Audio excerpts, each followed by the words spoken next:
We are manufacturers of commercial vehicle bodywork, and what that means is that we design and manufacture from scratch semi-articulated trailers and the bodywork that fits onto rigid chassis. We are known as the innovators in the industry, so we continually have to push the boundaries of what we can produce for our customers.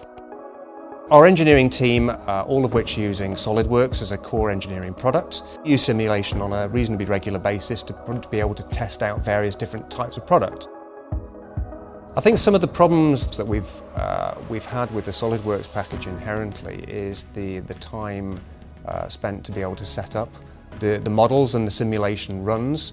And not just that, it's actually the running time itself, so the way in which even the most powerful computers that we can invest in still have difficulties in being able to process those meshes and being able to process the models that we're running through them. The team's first impression of SimSolid was disbelief. And some of the claims were really a bit fantastical, and I think to a large degree we wanted proof of that. We needed to be able to assess the software and go forward from there. And it was staggering. It was staggeringly fast, both in terms of setup and in terms of processing. A good example of the time difference would be something like an underrun bar, or what general people might know as a bumper. And effectively we're testing the stresses and strains on impacts and various different twists in the chassis. So typically on SolidWorks it might be a setup of approximately half a day roughly to be able to process that. And the actual processing time to be able to run the simulation might be in the region of maybe 2 to 3 hours.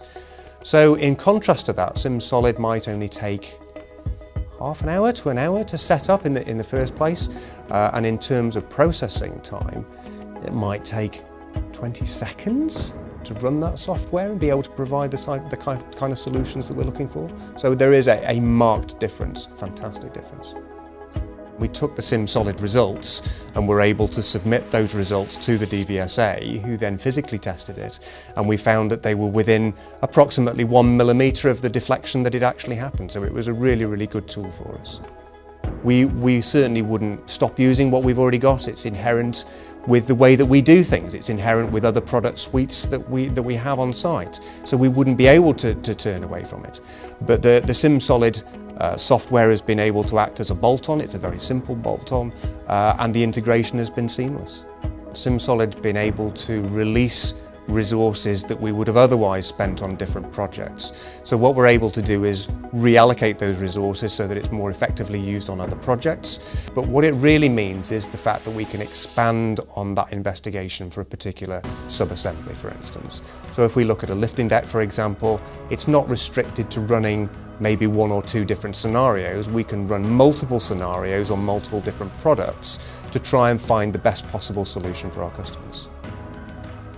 I think my response to other companies who are considering using SimSolid would be that we found it quite a staggering product. We were quite surprised, or significantly surprised, at the results that came out. And I think we would say to anyone else that was considering it, you really do need to evaluate this product. It does offer real value.